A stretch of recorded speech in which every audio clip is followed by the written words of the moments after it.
They said the mountain man's son has no chance to live, but a stranger said she could heal him.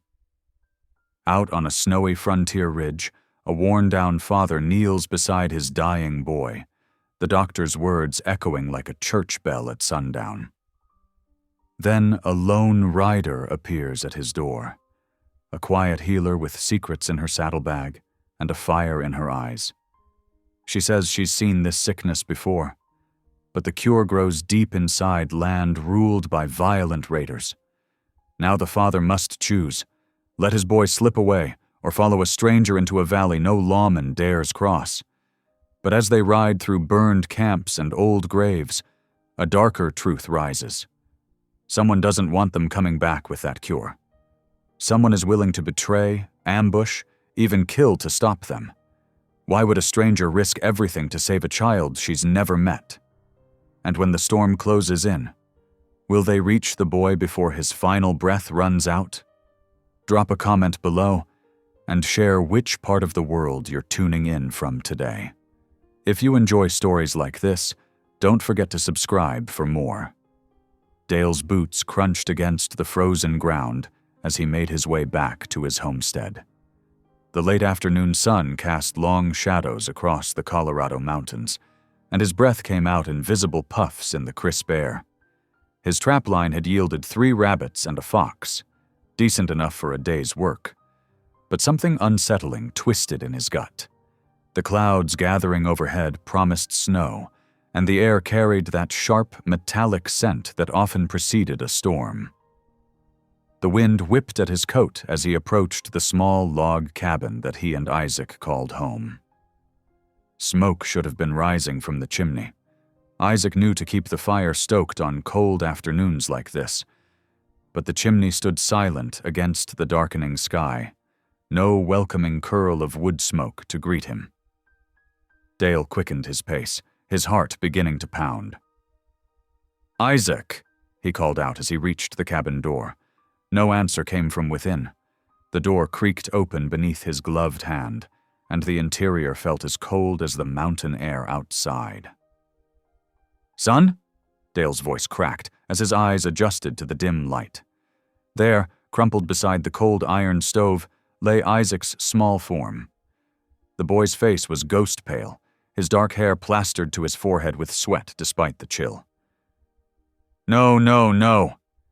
Dale dropped his gear and rushed to his son's side, gathering the boy into his arms. Isaac's skin felt clammy, his breathing shallow and uneven. "Isaac, can you hear me? Wake up, son." Isaac's eyelids fluttered, but didn't open. A weak moan escaped his lips, and Dale felt the heat radiating from his son's body despite the room's coldness.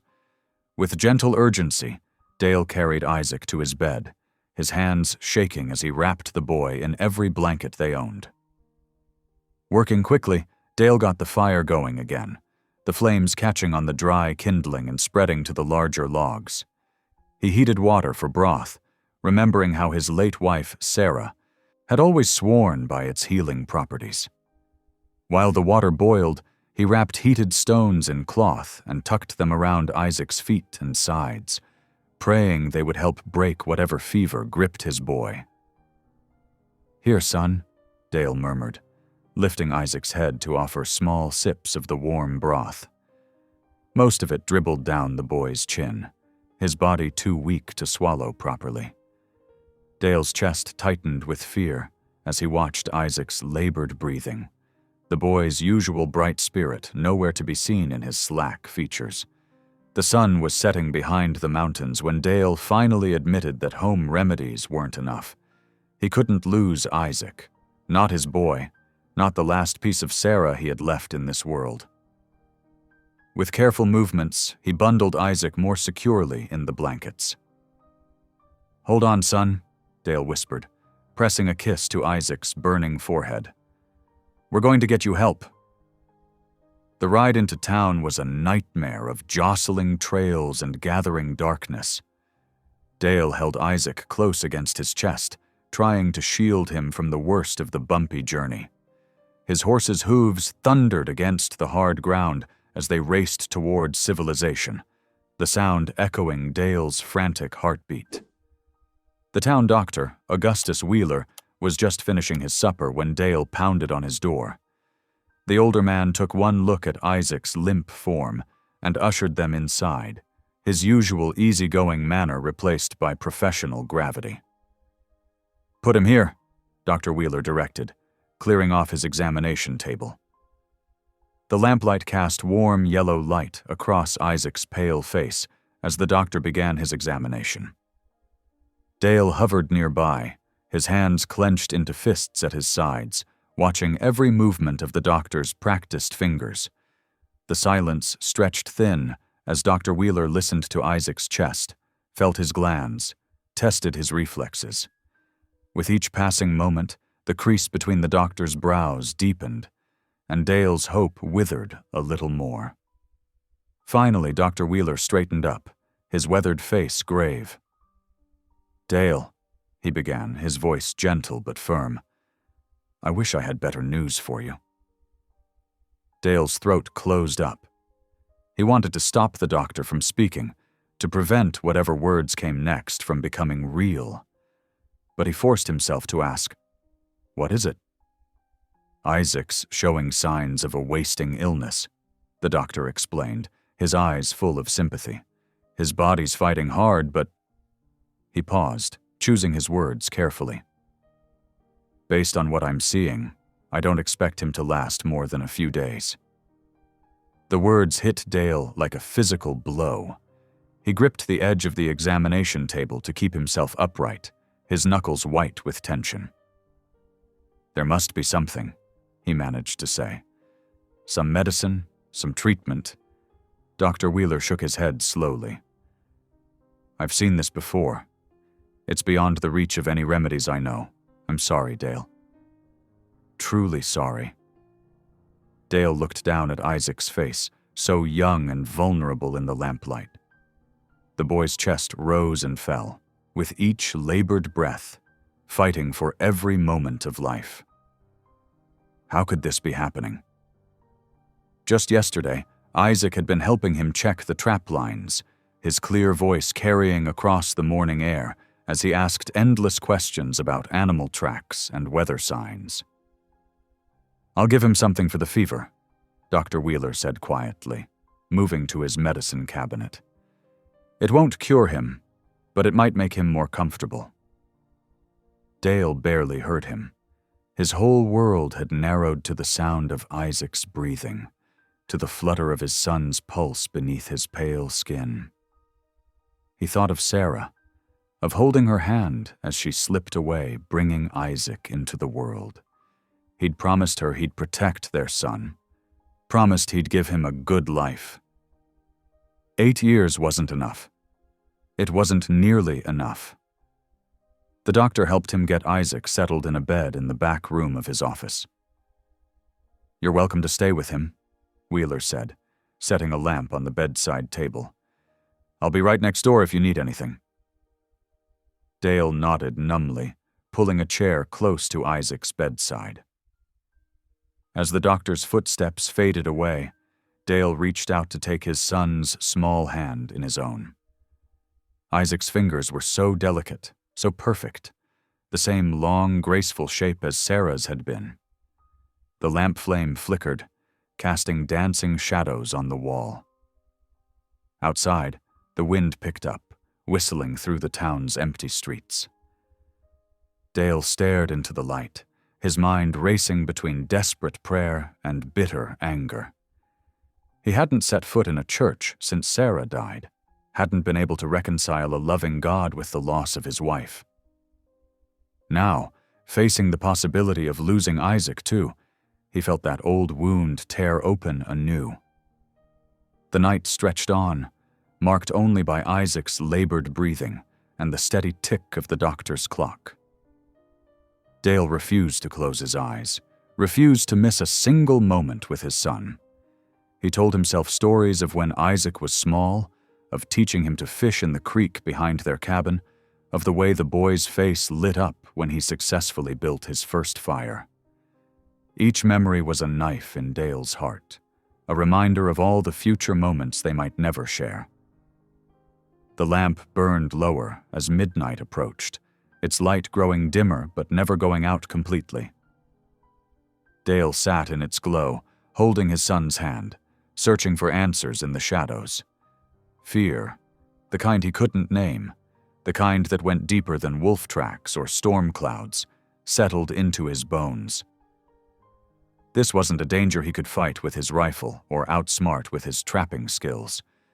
This was the helplessness of watching someone you love slip away, and no amount of frontier knowledge could stop it. Isaac stirred slightly, his fever-bright eyes opening for just a moment. "Pa?" he whispered, his voice barely audible. "I'm here, son," Dale answered immediately, leaning closer. "I'm right here." "Cold," Isaac murmured, then drifted back into his fitful sleep. Dale adjusted the blankets around his son's shoulders, his throat tight with unshed tears. He thought of all the times he'd protected Isaac from the dangers of frontier life, from bears and blizzards, from fall hazards and fast rivers. But now, watching his boy struggle for each breath, Dale faced an enemy he couldn't see or fight. The lamp's flame continued to dance, casting its steady light over father and son. Dale's eyes never left Isaac's face, memorizing every feature, clinging to every shallow breath. His mind turned over possibilities, desperate for a solution he knew didn't exist. In all his years on the frontier, he'd never felt so lost, so utterly powerless. Outside, the wind continued to moan through the town's darkened streets, carrying with it the promise of snow. Inside the doctor's office, Dale Thorne kept his vigil, a father's love waging war against time itself, while the lamp burned on through the longest night of his life. The gray light of dawn crept through the doctor's office window, finding Dale Thorne still keeping watch over his son. His neck ached from dozing in the wooden chair, but he barely noticed the discomfort. Isaac's breathing had grown more labored through the night, each shallow gasp like a knife in Dale's heart. The sound of approaching hoofbeats broke the morning stillness. Dale's head snapped up, his body tensing at the unexpected intrusion. Years of frontier life had taught him to be wary of unexpected visitors. He rose quietly from his chair, careful not to disturb Isaac's fitful sleep. Dr. Wheeler appeared in the doorway, his expression concerned. "Someone's coming," he said softly. "Looks to be heading straight here." Dale nodded, already reaching for his rifle propped against the wall. "Stay with him?"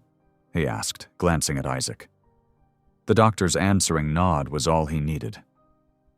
Outside, the early morning air carried the bite of approaching winter. Dale positioned himself on the doctor's porch, rifle held ready, but not aimed. The sound of hoofbeats grew louder, accompanied now by the soft crunch of footsteps in the frost-covered dirt. A lone figure emerged from the morning mist. Dale's finger rested near the trigger, not threatening, but prepared. As the visitor drew closer, he made out more details. A woman, clearly native, riding a paint horse with practiced ease. She appeared to be in her late 20s or early 30s, her bearing dignified despite what must have been a long journey. She drew her horse to a stop, a respectful distance from the porch. Her dark eyes met Dale's directly, showing neither fear of his weapon nor any hint of threat. She dismounted with fluid grace, her movements deliberate and calm.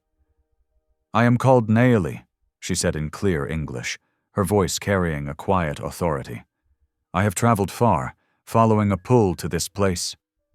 She gestured to her horse's saddlebags, which bulged with what appeared to be bundles of herbs and other materials. "I am a healer." Dale didn't lower his rifle, but his grip relaxed slightly. "A healer?" he repeated, studying her more carefully. Her clothing showed a blend of Navajo and Apache influences, but it was her eyes that held his attention. They carried a depth of knowledge that made him hesitate to dismiss her words. "There is sickness here," she stated, Not a question, but a certainty. A child who sleeps but does not wake properly, who grows weaker with each passing hour. The rifle lowered a fraction more. How could you know that? Nayeli took a small step forward, her movement still measured and non-threatening. My mother's people were known for their healing arts. We can sense when we are needed, like a bird knows where to find water in the desert. She paused, then added softly, "Let me see him." Dale found himself at a crossroads. Every practical instinct warned against trusting a stranger with his son's life.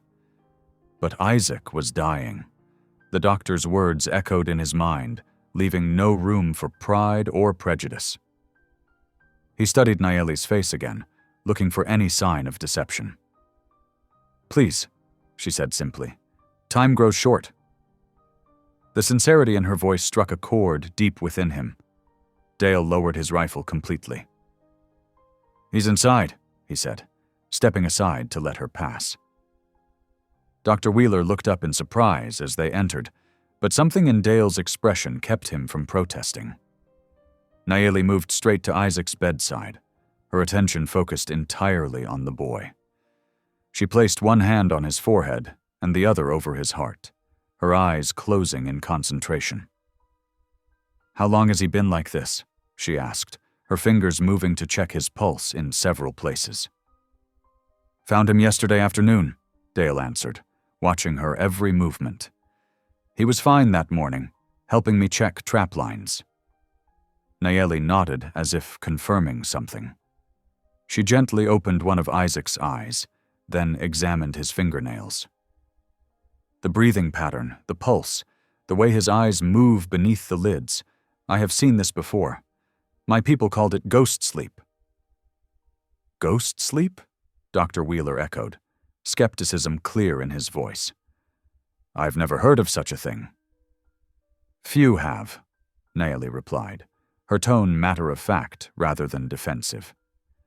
"It was known only to my mother's clan of healers. We guarded the knowledge because the cure requires careful preparation and understanding." A shadow passed across her face. "I am the last of that lineage now." Dale stepped closer to the bed. "You said cure," he said, his voice rough with suppressed emotion. "You're saying this can be treated?" Nayeli straightened up, meeting his desperate hope with steady certainty. "Yes. My people developed a treatment long ago, passed down through generations of healers. I have seen it work with my own eyes when I was apprenticed to my mother." "What causes it?" Dr. Wheeler asked, his professional curiosity apparently overcoming his initial doubt. "A type of fever that attacks the spirit as much as the body," Nayeli explained, her hands moving as she spoke. "It comes from certain cave mushrooms that grow in these mountains.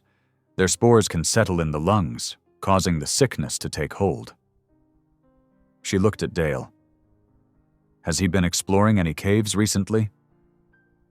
Dale's eyes widened with sudden recognition. "Last week, he found a small cave while we were tracking deer. Said he wanted to see if bears lived there." He ran a hand through his hair, guilt washing over him. "I should have stopped him." "You couldn't have known," Nayeli said gently.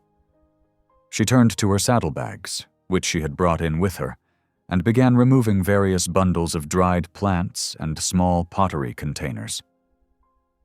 "The treatment requires several elements, specific herbs that must be prepared in the right way, at the right time. Some grow only in hidden places, known to my people through generations of searching." Dale watched her capable hands sort through her medicines, hope warring with lingering doubt in his chest. "Why should I trust you?" he asked quietly. "How do I know this isn't just—" He broke off, unable to finish the thought. Nayeli paused in her work, looking up at him with understanding in her eyes. "Because I have no reason to deceive you," she said simply. "I was taught that healing is a sacred trust. My mother died protecting this knowledge from those who would misuse it." She gestured to Isaac. Your son shows every sign of ghost sleep that I was trained to recognize. Without treatment, he will slip deeper into the sleep until his breath stops entirely. This is truth." Something in her words, in the quiet conviction behind them, reached past Dale's defenses. He looked at Isaac's pale face, at the struggle evident in every breath his son took. What choice did he really have? The doctor had already said there was no hope in conventional medicine. "How long?" he asked. "How long would the treatment take?" 3 days, Nayeli replied. "If we begin now, while he still has strength." She met his gaze steadily. "But you must trust me completely. The treatment cannot be interrupted once it begins." Dale turned to Dr. Wheeler, who had been watching the exchange in thoughtful silence. "What do you think?" The doctor sighed, looking at his patient. "Medical science has nothing more to offer him, Dale. If there's even a chance—" He shrugged helplessly. "I've heard stories of native healing traditions achieving what our medicines cannot. Perhaps this is one of those times." Dale looked back at Nayeli, really seeing her for the first time. Not as a stranger or a potential threat, but as someone who might hold his son's life in her hands. Her calm competence, the way she had immediately identified Isaac's symptoms, the detailed knowledge she displayed, it all spoke to truth rather than deception. 3 days, he repeated slowly. Hope, fragile but real, began to take root in his heart. "You really believe you can save him?" Nayeli's expression softened slightly. "I believe I was led here for a reason," she said. "I believe your son can be saved." She gestured to her medicines. "But we must begin now. Every hour matters." Dale took a deep breath, feeling the weight of the decision settle onto his shoulders. He looked at Isaac, remembering his promise to Sarah to protect their boy. Sometimes protection meant taking a leap of faith. "What do you need from me?" he asked Nayeli. "Clean water, fresh bandages, and a fire kept at steady heat," she replied immediately. "And your trust, even when the treatment seems strange to you." Dale nodded slowly, his decision made. "You have it," he said quietly. "God help me, you have it." Nayeli immediately began unpacking her supplies with practiced efficiency, her movements precise and purposeful. Dale watched her work, hope and fear tangled together in his chest. He didn't know if he was doing the right thing, trusting his son's life to this mysterious healer. But as he looked at Isaac's face, peaceful despite his labored breathing, he knew he had to try. The morning light grew stronger outside the window, bringing with it the promise of a new day. Dale Thorne stood at his son's bedside, watching as Nayeli began preparing her medicines, and allowed himself to believe that maybe, just maybe, not all hope was lost. The morning sun climbed higher, casting long shadows through the cabin's small windows. Nayeli worked methodically at the rough-hewn table, sorting her medicines into careful piles. Dale watched her hands move with practiced certainty over the various pouches and bundles, his own fingers drumming an anxious rhythm against his leg. "Tell me more about this treatment," he said, breaking the thoughtful silence. "What exactly does it involve?" Nayeli paused in her work, reaching for a small leather pouch worn smooth with age. She loosened its drawstring, revealing dried leaves and flowers that gave off a faint, sweet scent. "These herbs can slow the illness for a time," she explained, "but they are not the true cure." Her dark eyes met Dale's. "They will buy us precious days, nothing more." Dale's throat tightened. "And the real cure?" "Silver root," Nayeli said, her voice growing softer. "A sacred plant that grows only in the highest valleys, where the air is thin and the ground touches the sky." She carefully retied the pouch. "My people have harvested it for generations, but now—" She trailed off, a shadow crossing her face.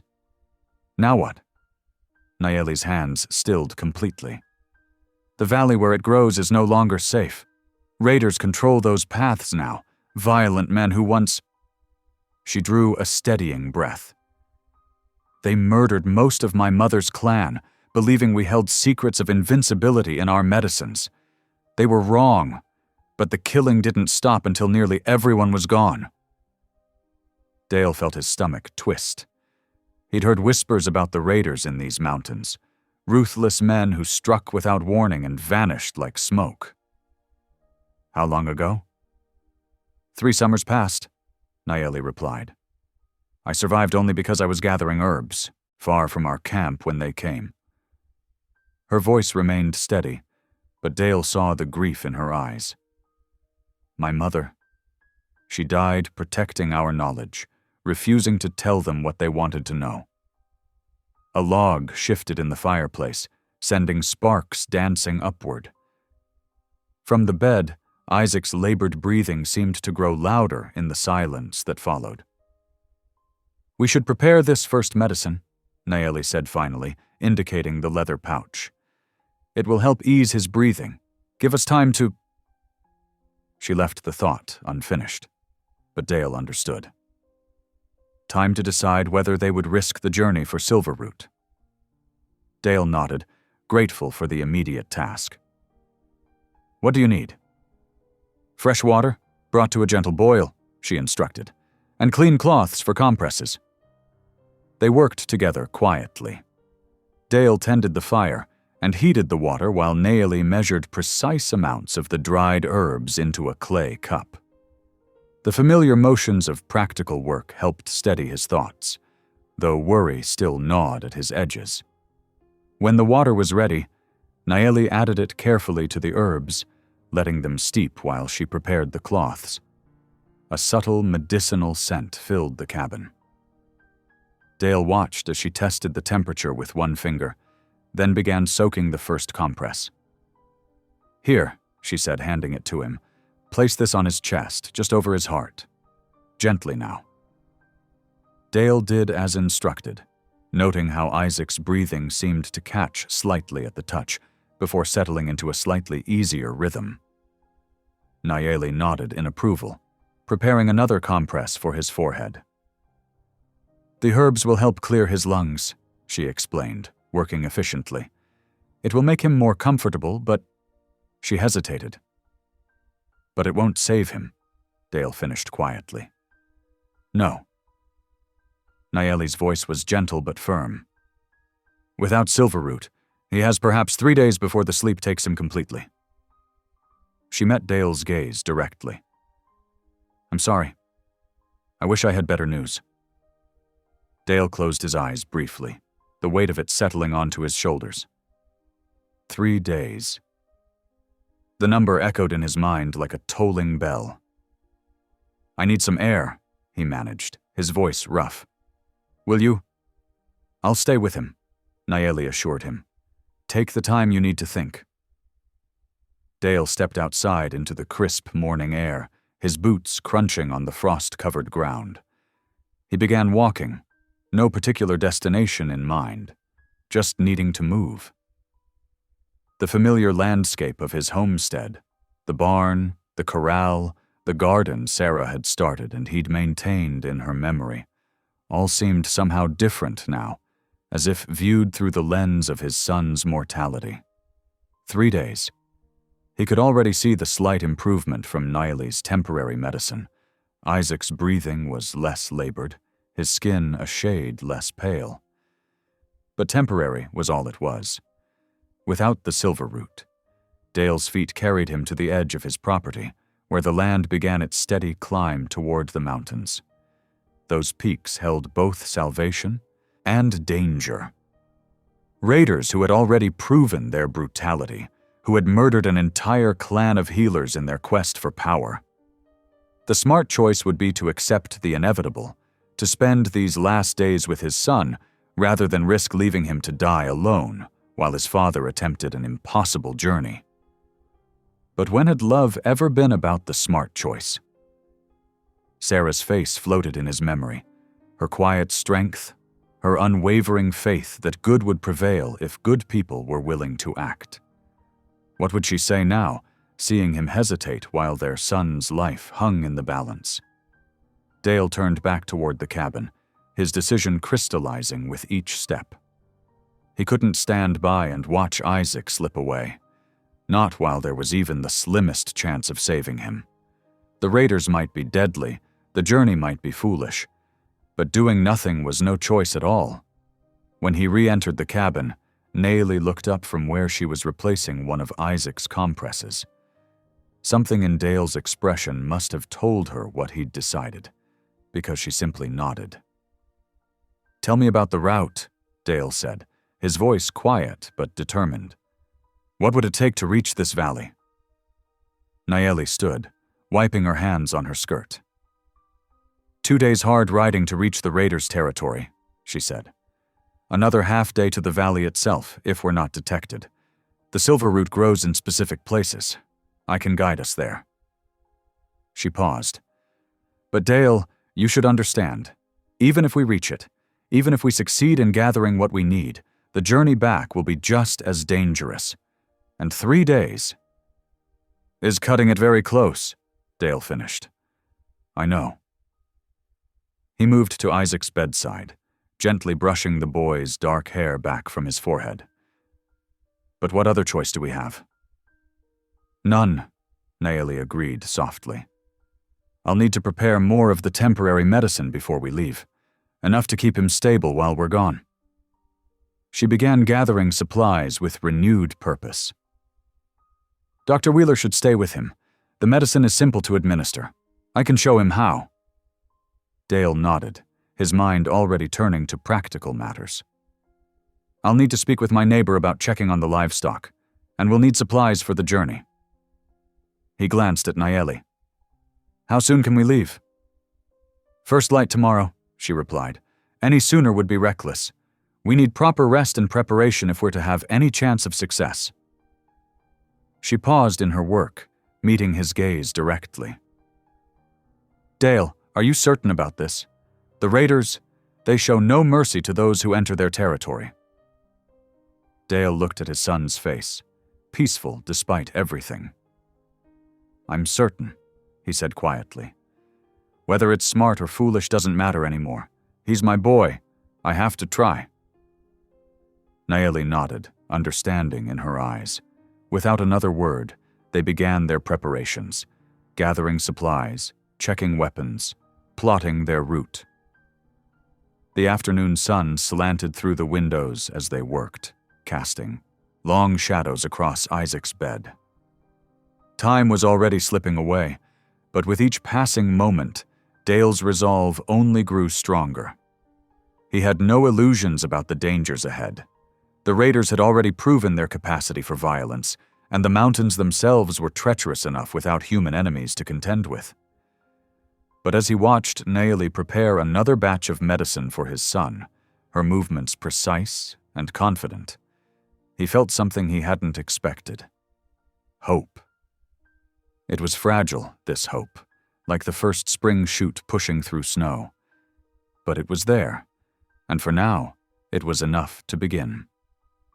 The afternoon sun cast long shadows across Dale's yard as he and Nayeli sorted through supplies. They'd laid out everything they might need on a worn blanket near the barn. Rope, dried meat, extra ammunition, medical supplies. Dale was checking the condition of a second canteen when the sound of approaching horses made him pause. 3 riders appeared around the bend in the road, their badges glinting in the sunlight. Dale recognized the lead rider immediately, Marshal Rowan Hale, his weathered face set in grim lines. The 2 deputies flanking him were younger men Dale knew only by sight. "Afternoon, Thorne," the marshal called out, reining his horse to a stop. His eyes flickered to Nayeli, then back to Dale. "Heard your boy took ill." "That he did," Dale replied carefully, setting down the canteen. He noticed how the deputies positioned themselves, one slightly left, one right. Standard procedure when approaching an uncertain situation. Dr. Wheeler's been by to see him." Marshal Hale dismounted, his spurs jingling as his boots hit the dirt. "Wheeler mentioned that. Also mentioned you might be planning something foolish." He hooked his thumbs in his belt, a gesture that might have seemed casual if not for the careful way he watched Dale's reaction. "Been tracking some nasty business up in those mountains. 2 settler families attacked last week, another the week before. Rival raider bands," one of the deputies added. "Getting bold with the weather turning." The marshal nodded. "Territory's like a powder keg right now. One spark could set the whole thing off." He turned his attention to Nayeli, who had remained quietly sorting herbs nearby. "Ma'am, don't believe we've met." "I am called Nayeli," she said simply, meeting his gaze with dignity. "She's a healer," Dale explained. "Says she knows what's wrong with Isaac, knows how to cure him." "That so?" The marshal's voice carried a note of skepticism. "And where might this cure be found?" Dale felt tension creep into his shoulders. "Up in the high valleys." "Raider territory," Marshal Hale said flatly. "Thought as much." He shook his head. "Can't let you do it, Thorne. Bad enough having raiders hitting isolated homesteads. If they catch a settler and a native woman trespassing in their territory, it'll be the excuse they need to launch a full-scale attack." "Marshal," Dale started, but Hale cut him off. "This isn't a discussion. I'm forbidding it outright." The marshal's hand rested meaningfully on his gun belt. "Try it, and I'll have no choice but to arrest you, both of you." Dale felt something hot and angry rise in his chest, but Nayeli spoke before he could. "The boy has 3 days," she said quietly. "Perhaps less. I'm sorry about that, truly." The marshal's face softened slightly. "But I've got 200 settlers to protect. Can't risk their lives, even for one child." Dale looked at the supplies spread out on the blanket, then at the cabin where Isaac lay fighting for breath. "We need more provisions," he said finally. "I'm riding into town." The marshal studied him for a long moment. "See, that's all you do," he warned. "I'll have men watching the mountain trails." Dale nodded stiffly, already turning to saddle his horse. Nayeli gathered her things without a word, her movements unhurried despite the tension in the air. Within minutes, they were mounted and heading toward town, the marshal and his deputies watching them go. The ride was silent, both lost in their own thoughts. The town appeared ahead, a collection of wooden buildings and muddy streets that somehow seemed smaller every time Dale visited. Several people paused in their activities to watch them pass, no doubt noting the unusual sight of Dale Thorne in the company of a native woman. They had just finished tying their horses outside the general store when Marshal Hale and his deputies rode up again. The marshal dismounted, making it clear he intended to keep watch. A small crowd began to gather, drawn by the obvious tension. Inside the store, Dale methodically gathered what they needed: coffee, beans, hard tack. The shopkeeper, Mr. Collins, kept glancing nervously between Dale and the marshal visible through the front window. "Heard about your boy," Collins said quietly as he wrapped their purchases. "Terrible thing." Dale nodded, counting out coins. "Terrible," he agreed. Then, louder than strictly necessary, "But there's hope now." He could feel the marshal's eyes on him as he stepped out onto the store's wooden porch, Nayeli close behind. The gathered townspeople waited, sensing something building. "Last warning, Thorne," Marshal Hale called out. "Stay away from those mountains." Dale turned slowly, facing the crowd. These were his neighbors, people he'd known for years, though he rarely sought their company. He saw pity in some faces, curiosity in others. A few showed fear, of Nayeli, of the raiders, of change itself. "They say my boy has no chance to live," Dale declared, his voice carrying across the suddenly quiet street. "But this woman says she can heal him. I will follow her." Nayeli stood beside him, her presence steady and calm. Someone in the crowd muttered something about Indian magic, but Dale ignored it. The marshal stepped forward, hand near his gun. "Don't make me do this, Thorne." "Do what you have to, Marshal," Dale replied, evenly. "But I'm doing what I have to as well." For a long moment, the two men stared at each other. Then the marshal's hand dropped away from his gun. "Your funeral," he said quietly. "Just pray you don't take anyone else with you." Dale nodded once, then turned away. He and Nayeli mounted their horses and rode out of town without looking back. The setting sun painted the mountains ahead in shades of gold and shadow, beautiful and deadly. They reached the cabin as dusk was settling in. Dr. Wheeler's buggy was outside. He'd agreed to stay with Isaac while they gathered supplies. Inside, they found the doctor dozing in a chair while Isaac slept peacefully, the effects of Nayeli's medicine still holding. "Any change?" Dale asked quietly. Wheeler shook his head. "No worse, at least. The compress seems to help with his breathing." Nayeli checked Isaac's pulse, then began preparing another dose of her temporary medicine. Dale put away their supplies and started supper, a simple meal of beans and cornbread. The doctor declined their invitation to join them, saying he needed to return home but would be back in the morning. After he left, Dale and Nayeli sat down to their quiet supper. The cabin was filled with familiar sounds: the crackle of the fire, Isaac's steady breathing, the clink of spoons against tin plates. Neither spoke much, each absorbed in their own thoughts about the journey ahead.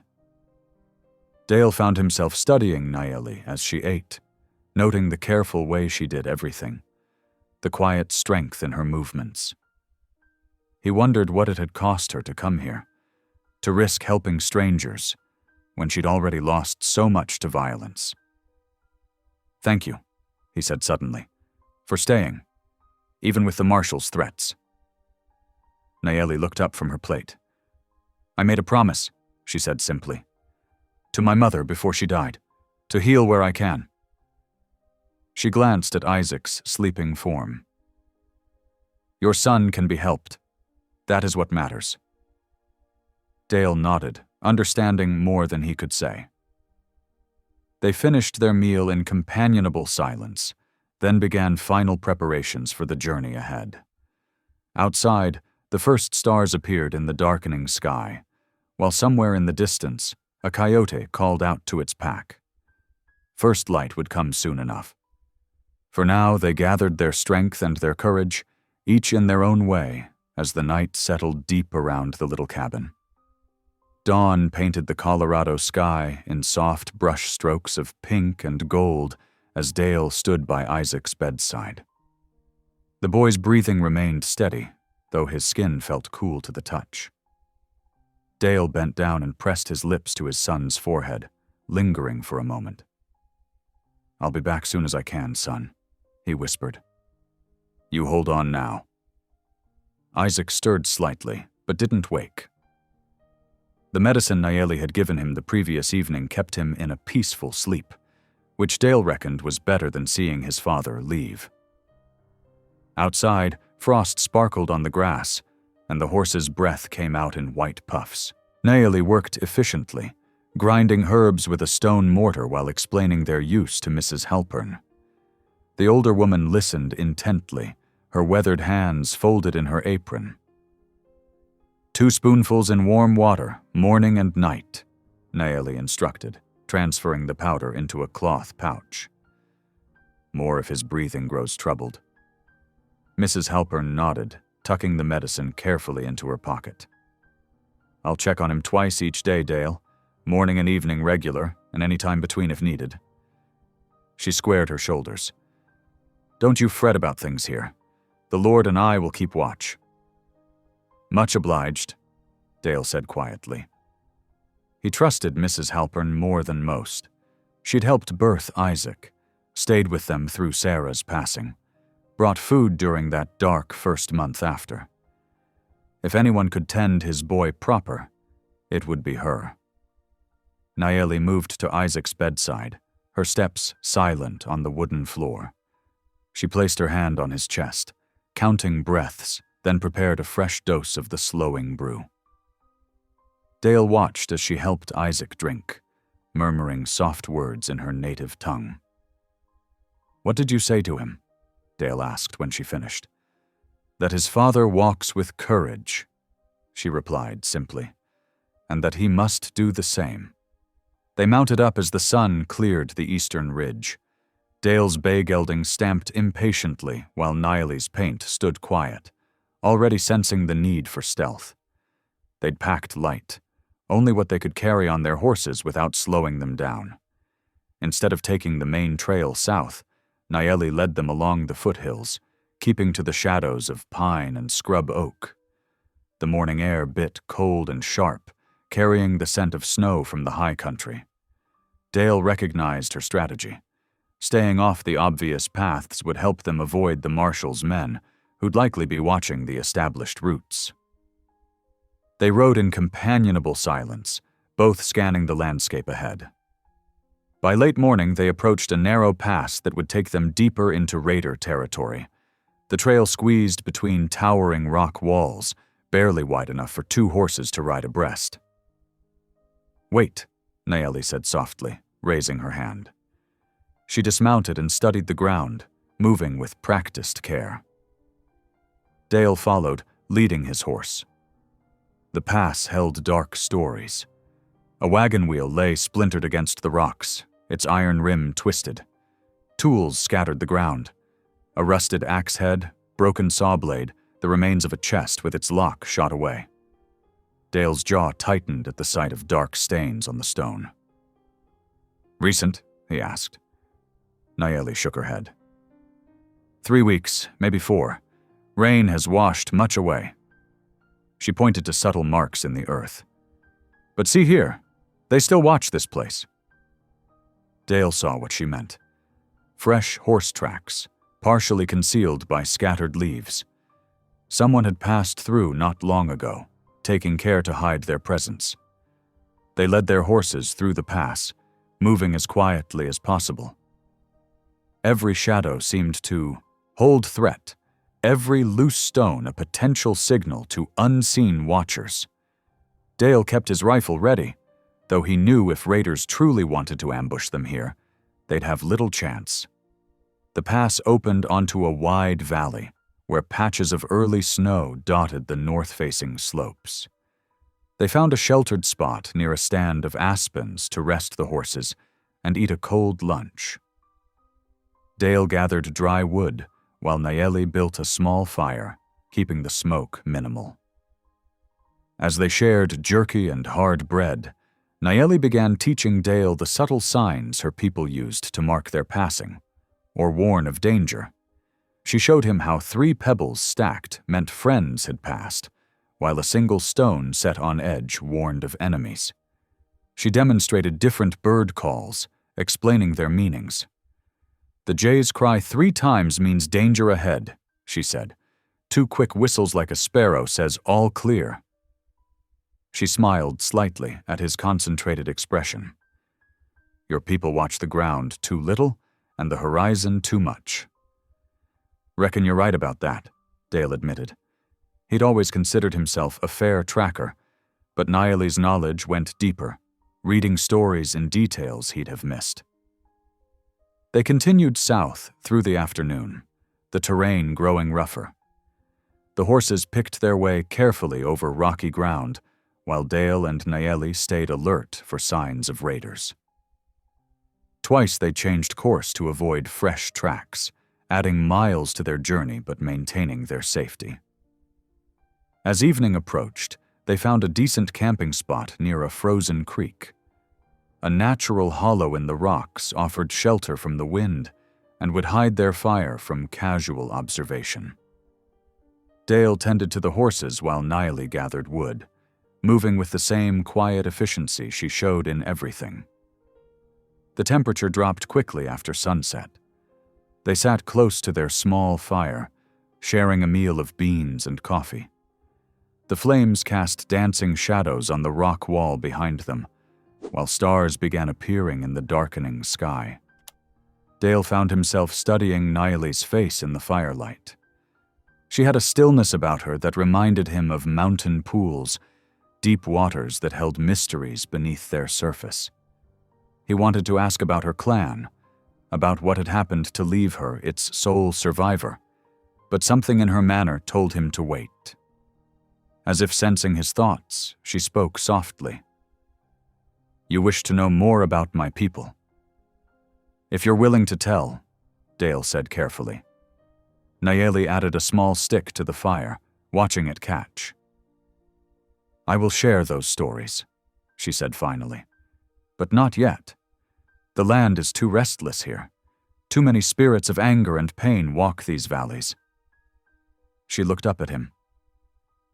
"When we reach quieter ground, I will tell you of my mother's clan, and why the raiders hunt our healing knowledge so fiercely."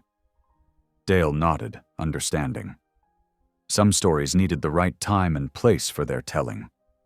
They finished their meal in comfortable silence, each lost in their own thoughts.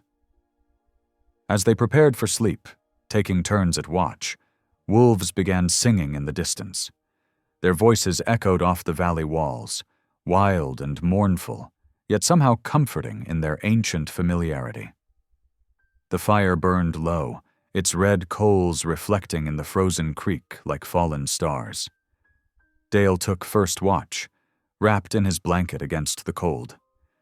He thought of Isaac, hoping the boy slept peaceful under Mrs. Halpern's care. The distance between them weighed heavy on his heart, but for the first time since finding his son collapsed by the stove, he felt real hope. Whatever dangers lay ahead, he wasn't facing them alone. Nayeli slept nearby, her blanket pulled close. Even in rest, she maintained that quality of alertness, like a deer bedded down in tall grass. The wolves called again, closer now, and Dale settled in for his vigil under the star-filled sky, grateful for this strange partnership that might save his son's life. The night deepened around their small camp, full of wilderness sounds and shifting shadows. Tomorrow would bring its own challenges, but for now, they had shelter, warmth, and the beginnings of trust between them. It would have to be enough. The eastern sky bloomed pink and gold as Dale and Nayeli broke camp. Frost crackled under their boots while they packed, the morning air sharp enough to steal breath. Their small fire had burned to white ash, which Nayeli scattered carefully before they mounted up. The terrain grew more challenging as they pushed deeper into the high country. Pine forests choked the ridges, their branches hanging low with last night's snow. The horses picked their way carefully over ground that alternated between loose shale and treacherous ice patches. "We'll need to watch their footing," Dale said, noticing how his bay gelding tested each step. "Ground's getting meaner." Nayeli nodded, guiding her paint mare around a particularly slick stretch. "The raiders use these conditions to their advantage. They know which passes stay clear enough to ride fast and which ones trap their enemies." They rode single file now, following game trails when they could. The morning warmed slightly, but clouds began building over the western peaks. Dale recognized the heavy gray color. More snow coming. He'd seen enough Colorado winters to know this might be more than a passing flurry. By mid-morning, they'd covered less ground than hoped. The rising terrain forced frequent detours around steep drops and icy slopes. Twice they had to dismount and lead the horses through particularly rough patches, the animals' breath steaming in the cold air. "Your boy," Nayeli said during one such stretch, breaking a long silence. "He has your quiet way about him." Dale smiled slightly, helping his horse navigate a tricky dip. "Takes after his mama in that. Sarah never needed many words to say what mattered." The memory brought its usual ache, but somehow sharing it felt right. Around noon, the wind picked up, carrying the first scattered snowflakes. They pushed on for another hour until the snow began falling in earnest, thick flakes swirling between the pines. There, Naeli pointed to a dark opening in a nearby rock face. That cave will shelter us until this passes. The shallow cave proved just deep enough for them and their horses.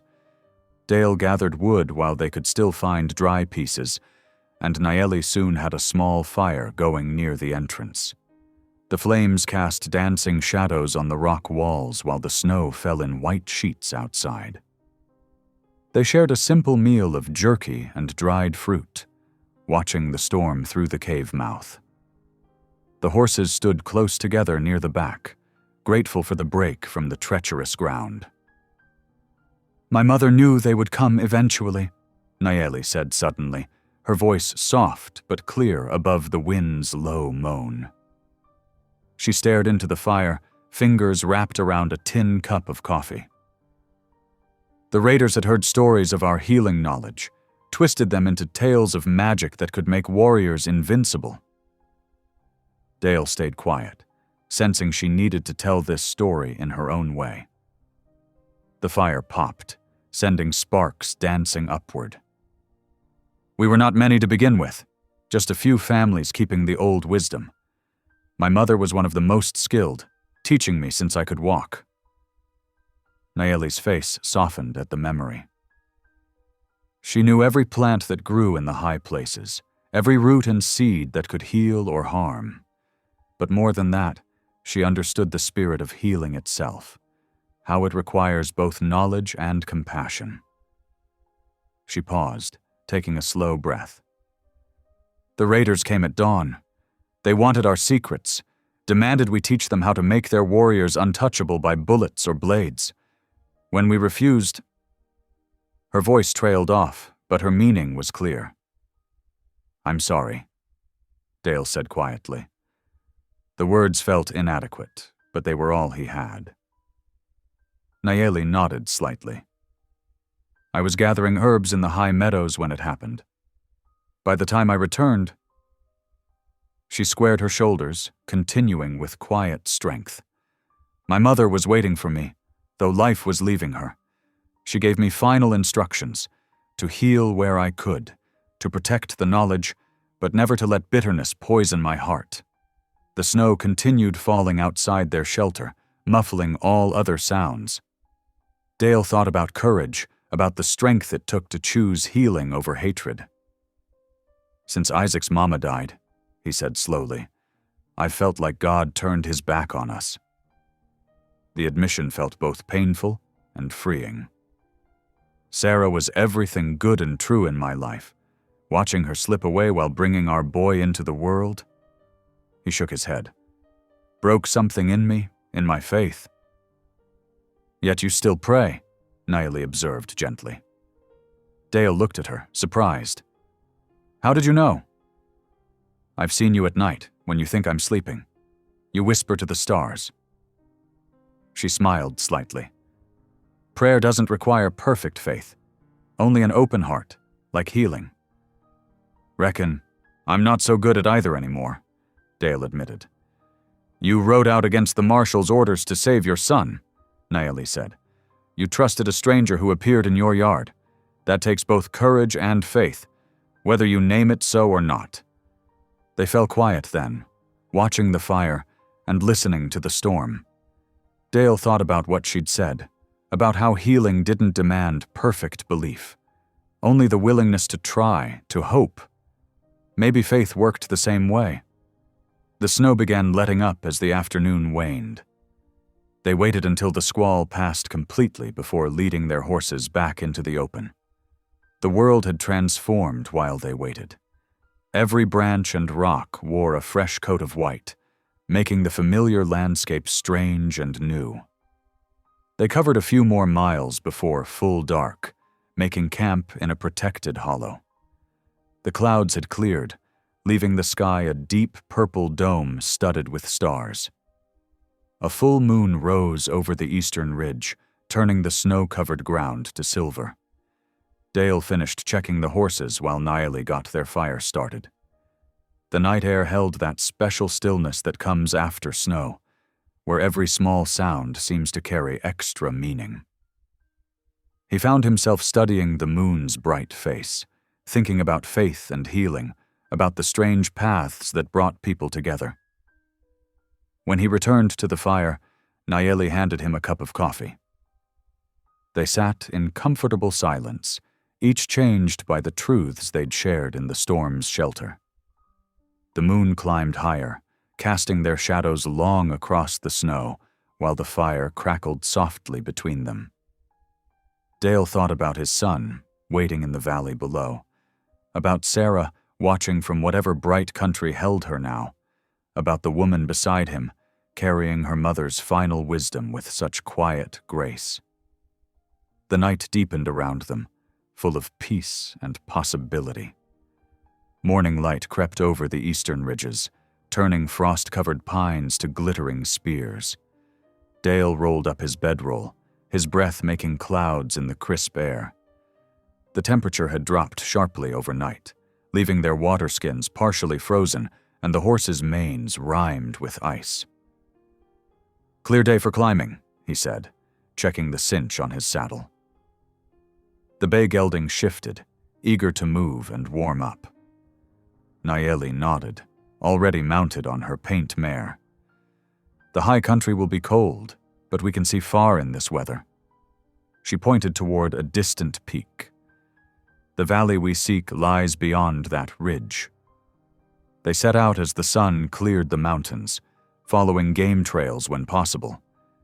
The terrain grew steeper, forcing them to zigzag up rocky slopes.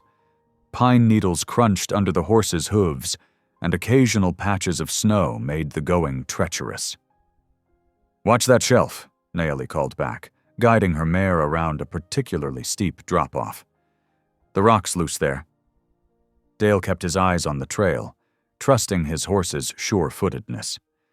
The air grew thinner as they climbed, making both riders and mounts breathe harder. By mid-morning, they'd gained enough elevation to see the valley they'd left far below, now just a patchwork of shadows and snow. "Your people traveled these heights often?" Dale asked during a brief rest to water the horses at a half-frozen stream.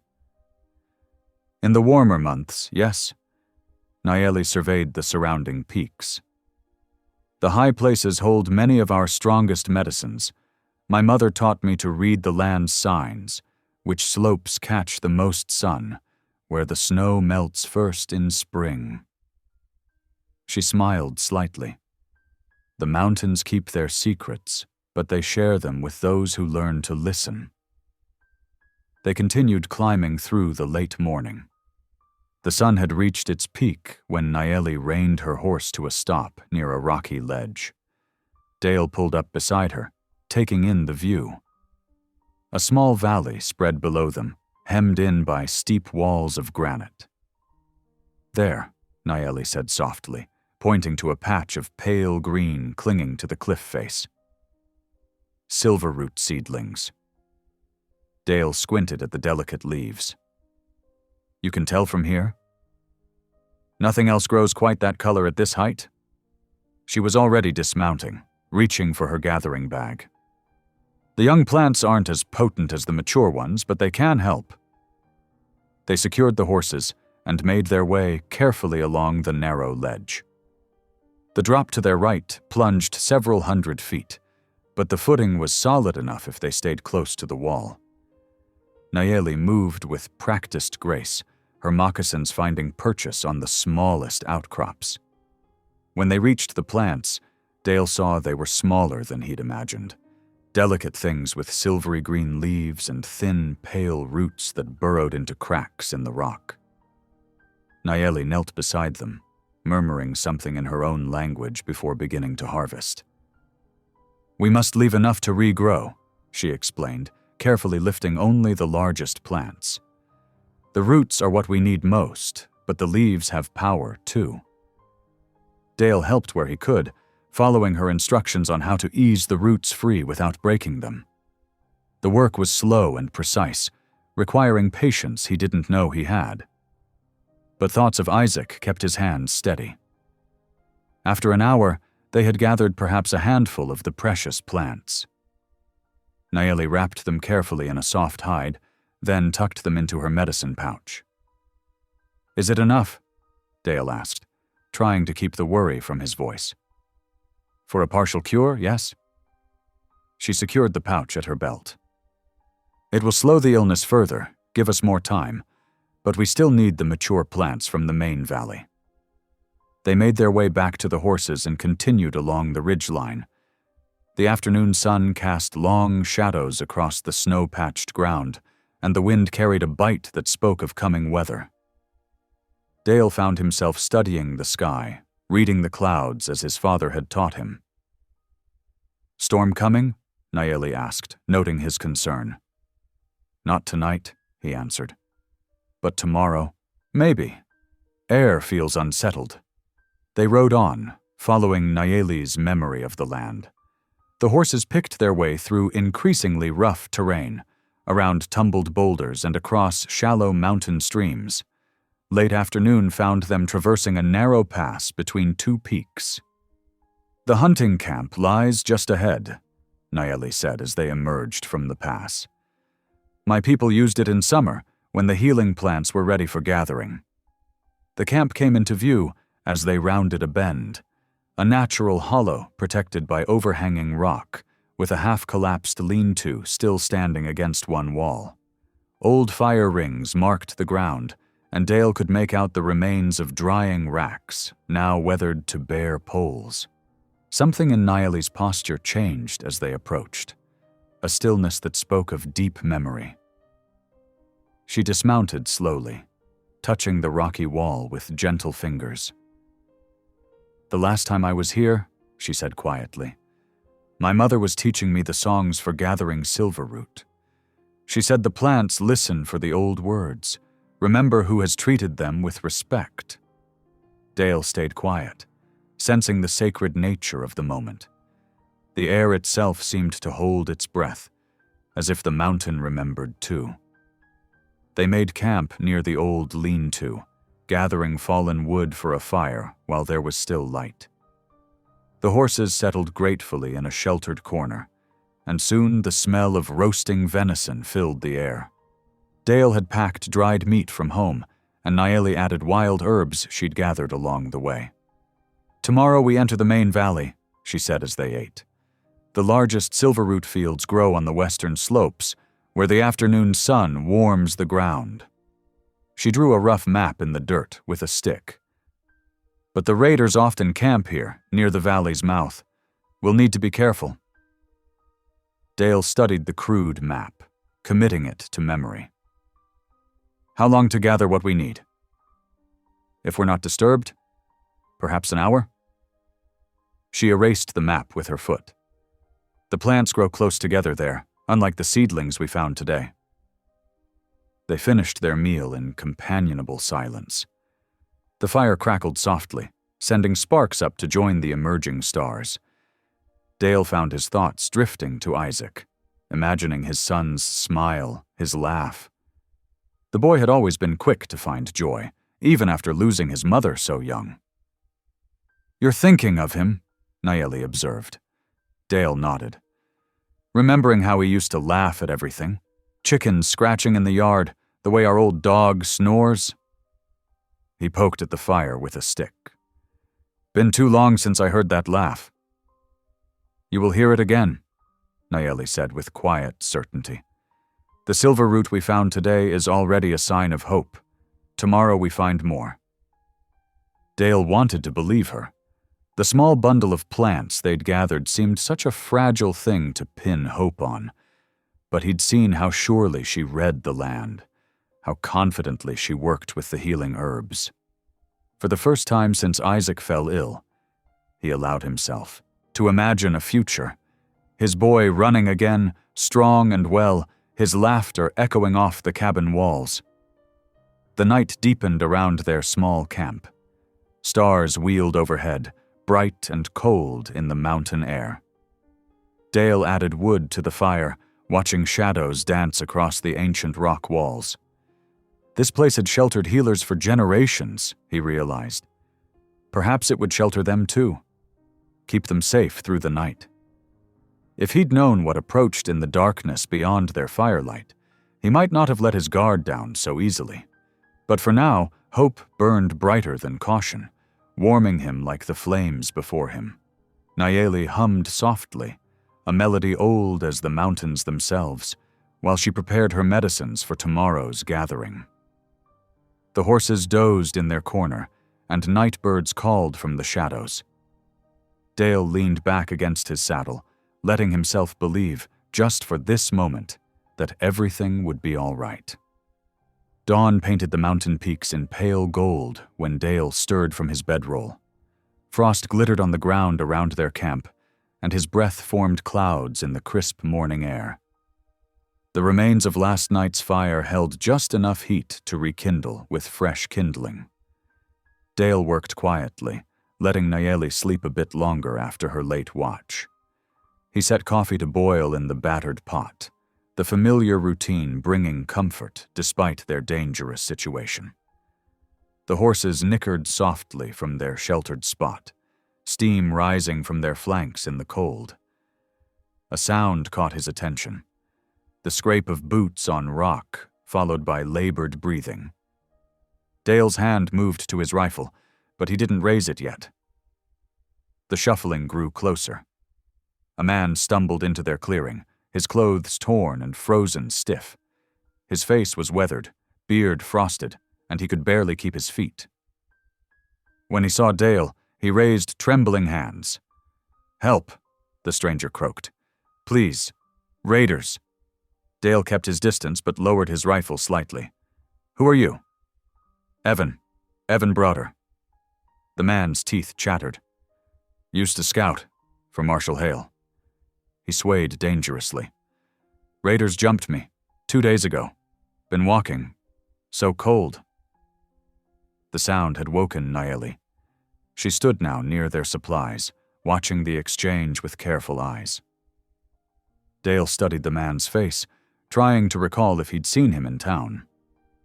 The name was vaguely familiar, perhaps from conversations at the general store. The stranger's condition certainly matched his story. His lips were blue, and ice crusted his coat. Against the warning twinge in his gut, Dale nodded towards the fire. "Come get warm. Slowly now." Evan stumbled forward, nearly collapsing beside the flames. Dale draped a spare blanket over his shoulders while keeping his rifle close. The scout's hands shook as he held them toward the fire. "Much obliged," Evan managed. "Thought I was done for." Dale poured coffee into a tin cup and passed it over. "Raiders, you said?" Evan nodded, sipping carefully. "Small band, maybe 6 men. Caught me checking old trails near Thunder Basin." His voice was rough with cold. "Took my horse, supplies, left me for dead in the snow." "Thunder Basin?" Dale glanced at Nayeli, who remained standing apart, her face unreadable. "That's west of here. Been walking east, following the ridge." Evan's shivering gradually eased as warmth returned. "Saw your smoke last night, but couldn't make it this far. Had to hole up in a cave." Dale spooned the last of their previous night's stew into a bowl. The scout ate desperately, scraping the bowl clean. Some color returned to his face, though his eyes remained haunted. As morning stretched toward noon, Evan's strength slowly returned. He dozed fitfully near the fire, while Dale and Nayeli spoke in low voices some distance away. "I don't trust him," Nayeli said simply. Dale nodded. "Something feels wrong, but we can't send him back out to freeze." "No." She touched the medicine pouch at her belt. "But we should watch carefully." They spent the afternoon in uneasy company. Evan told scattered stories of his scouting days, mentioning names Dale recognized from town. His details seemed genuine enough, though Dale noticed he avoided specifics about recent years. The scout's eyes occasionally darted to their horses, their supplies, but he made no threatening moves. When Naeli prepared a simple supper of dried meat and hard bread, he ate without complaint, repeatedly expressing gratitude. As daylight faded, Dale built up the fire one last time. The question of what to do with their unexpected guest hung in the air. "You're welcome to sleep near the fire," Dale finally said. "We'll sort out getting you to town tomorrow." "Thank you kindly." Evan wrapped himself in the borrowed blanket. "Don't suppose you'd spare a bit more coffee before sleep?" Dale obliged, watching as the scout settled down. He and Naeli arranged their own bedrolls within easy reach of their weapons, agreeing to trade watch shifts through the night. "Wake me at midnight," Dale told her as she took first watch. The fire burned lower. Evan's breathing settled into what seemed like genuine sleep. Dale dozed lightly, years of frontier life having taught him to rest while remaining partly alert. It was nearly midnight when Naeli's hand touched his shoulder. Dale opened his eyes to find her crouched beside him, one finger pressed to her lips. She pointed to her ear, then toward the darkness beyond their camp. Dale listened. At first, he heard only the wind in the pines and the soft pop of cooling embers. Then, faint but unmistakable, the sound of hoofbeats on frozen ground. They both turned toward the fire. Evan's blanket lay empty. Dale surged to his feet, cursing under his breath. Where the horses had been tethered, only broken leads remained. He ran his hands over Naeli's medicine pouch, still hanging from a branch where she'd placed it. Empty.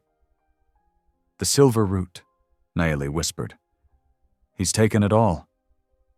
Dale grabbed his rifle, squinting into the darkness. Fresh tracks led away from camp. 2 horses, moving fast. The scout had probably been signaling raiders while they slept, coordinating the theft. "Stay here," Dale growled. "I'll follow the tracks." "Be careful," Naeli cautioned. "He may not be alone." Dale moved swiftly through the night, following the clear trail in the frost. The tracks led north, then curved west, toward raider territory. After half a mile, he found where the horses had met others. At least 3 more riders had waited there. The betrayal hit him like a physical blow. The scout's helpless act, their offered mercy, all calculated to let him spy out their camp and steal their only hope for Isaac. Dale's hands clenched into fists, rage building in his chest. He studied the tracks a moment longer, confirming their direction, then hurried back to camp. Naeli had already packed what they could carry. "Raiders," Dale reported tersely. "At least 3 waiting to meet him. They're heading west." Naeli nodded, unsurprised. "Toward the main valley. He must have recognized the silver root. We'll lose hours without the horses." Dale's voice was thick with fury. "Isaac doesn't have that kind of time." "Then we follow on foot at dawn," Naeli said calmly. "The raiders think they've won. They'll grow careless." She touched Dale's arm. "And we know something they don't, where the mature plants truly grow." Dale wanted to pursue immediately, to run through the dark until he caught the treacherous scout. But Naeli was right. In darkness, on foot, they'd only risk injury or worse. They needed to be smart. He forced his fingers to unclench, turned his rage into cold purpose. They would rest until first light, then follow. The scout and his raider friends would learn what it meant to steal a father's last hope. Dawn wasn't far off. They kept watch together, checking their remaining supplies and planning their route. Neither spoke much, but their shared determination filled the silence. The stars wheeled overhead, indifferent to betrayal and justice alike. Somewhere ahead, a father's desperate hope rode in a stolen pouch. But when the sun rose, they would follow. They would follow, and they would find it. The eastern sky had barely begun to pale when Dale shouldered his pack. Beside him, Nayeli checked the ties on her own bundle, her movements precise despite the pre-dawn chill. They had dozed in short stretches through the remaining night hours, but sleep had been fleeting, haunted by urgency and betrayal. "The tracks are still clear," Dale said, studying the frozen ground. In the growing light, he could make out the hoofprints leading west, 2 sets of iron-shod marks from their stolen mounts, accompanied by unshod prints that must belong to the raiders' horses. Nayeli nodded, adjusting a leather water skin across her shoulder. "They're moving fast but careless. See how deep these prints are? They're pushing the horses hard." Dale's jaw tightened. The scout, Evan, had played them perfectly, using their mercy against them. Now Isaac's chance at survival was disappearing with every hour lost. He started forward, his stride long and purposeful. "We need to pace ourselves," Nayeli cautioned, falling in beside him. "The day will be long without horses." She was right, but Dale's legs seemed to move of their own accord, eating up the distance. The morning sun rose at their backs, casting long shadows ahead as they followed the winding trail. Their breath fogged in the cold air, and frost crunched beneath their boots. Around mid-morning, they paused briefly to drink from a half-frozen stream. Dale splashed the icy water on his face, trying to wash away his exhaustion. His muscles already ached from the relentless pace. "The raiders will have to rest the horses soon," Nayeli said, studying the tracks on the stream's bank. "They've been riding hard since midnight." Dale nodded, though his expression remained grim. "Unless they split up, sent the scout ahead with our horses while the others followed more slowly." He squinted at the horizon. "We're losing time." They pressed on, stopping only when absolutely necessary. The terrain grew steadily more challenging as they climbed higher into the mountains. Pine forests gave way to rocky slopes, and the air grew thinner. By early afternoon, they'd reached a maze of narrow corridors cutting between towering rock walls. "The tracks are scattering," Dale said, crouching to study the ground. Where before they'd followed a clear trail, now the prints wandered and crossed, as though the riders had milled about or deliberately tried to confuse their path. Nayeli moved ahead a few paces, her eyes scanning the rocky ground. She stopped suddenly, kneeling to examine something Dale couldn't see. "What is it?" he asked, joining her. She pointed to a subtle scuff mark in the dust. "Bootprints here, different from the scouts. And here?" She indicated another mark nearby. "Moccasin tracks. The raiders met him in this place." Dale felt his muscles tense. "How many?" "At least 4 new sets of prints." She stood, looking around the narrow canyon. "They gathered here, then split into different paths." Dale ran a hand through his hair in frustration. "Which way did they take the silver route?" Nayeli studied the ground for several long moments, moving carefully between the scattered tracks.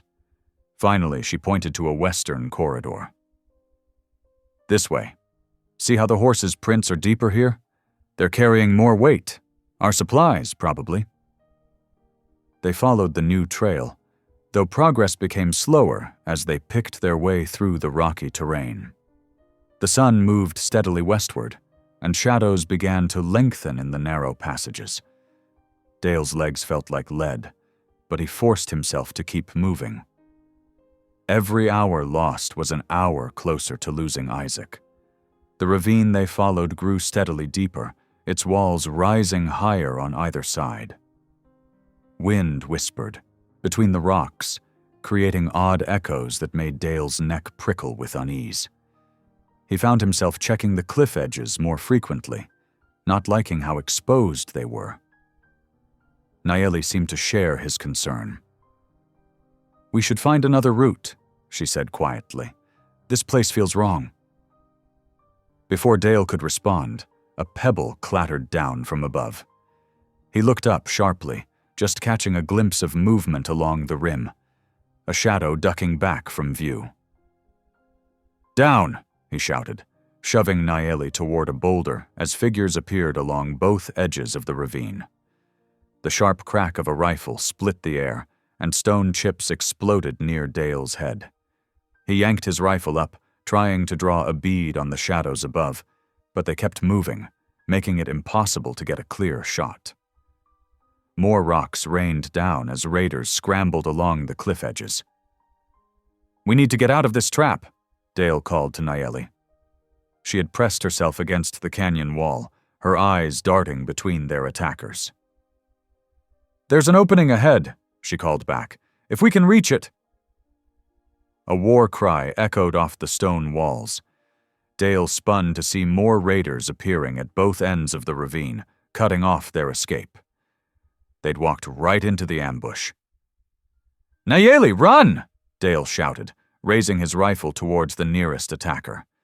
But before he could fire, something struck him hard from behind.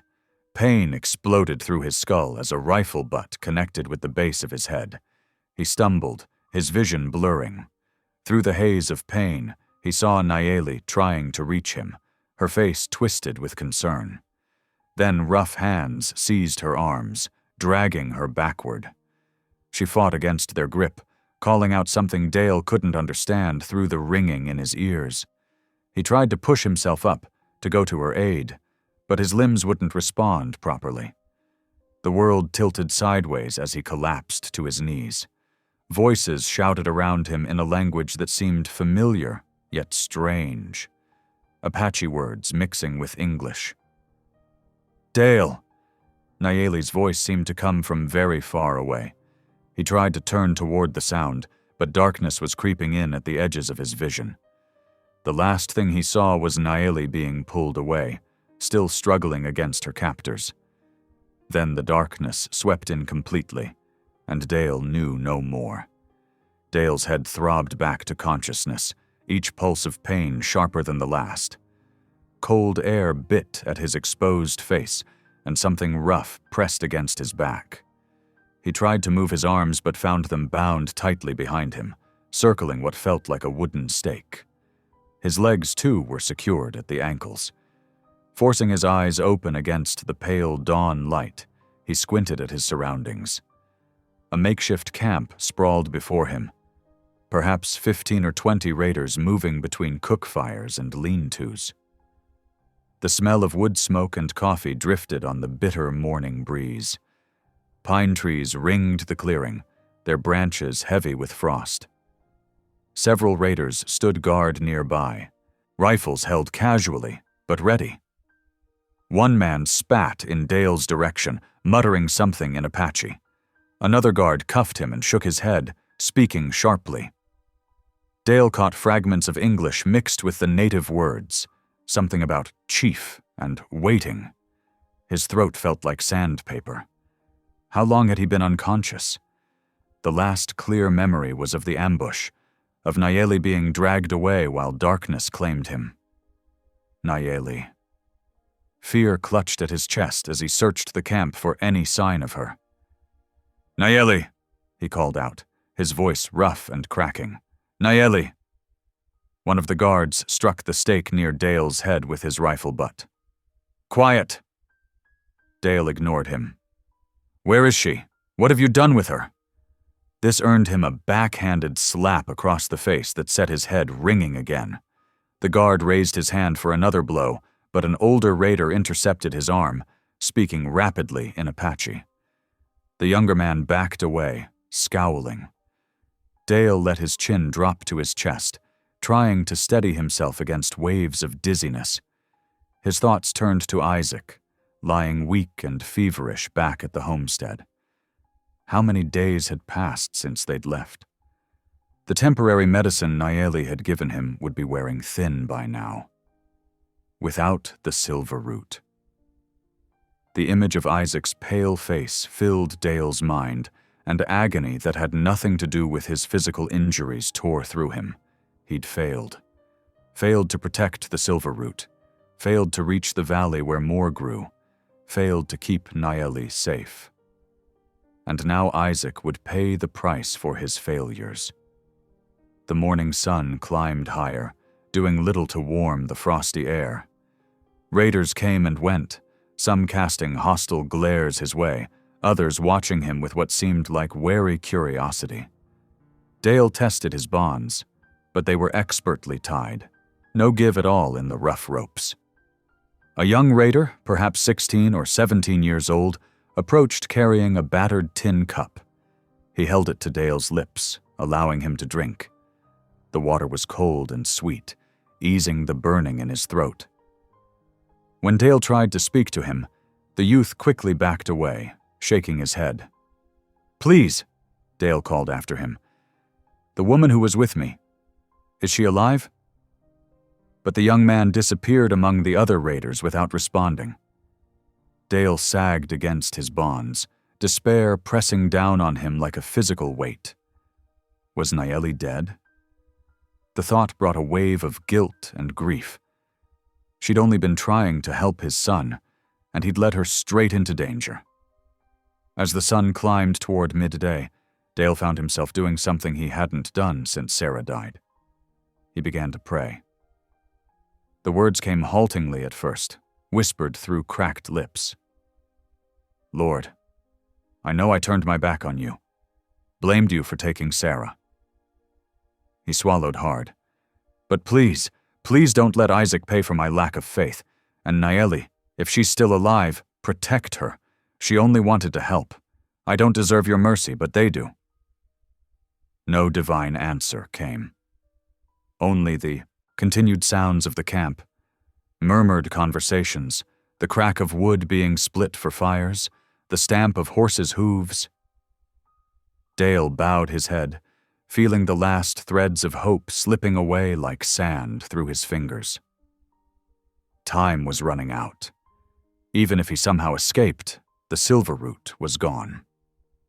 Without it, Isaac would... Dale couldn't complete the thought. Tears stung his eyes, freezing on his cheeks in the cold mountain air.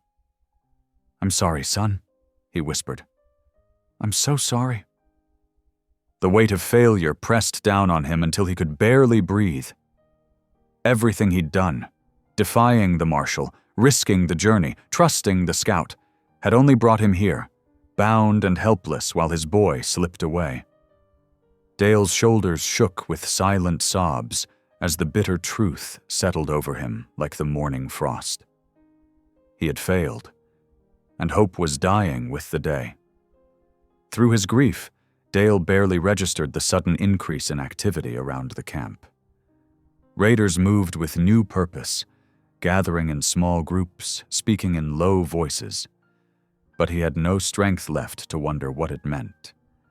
His world had narrowed to the stake at his back and the crushing certainty that he would never see his son alive again.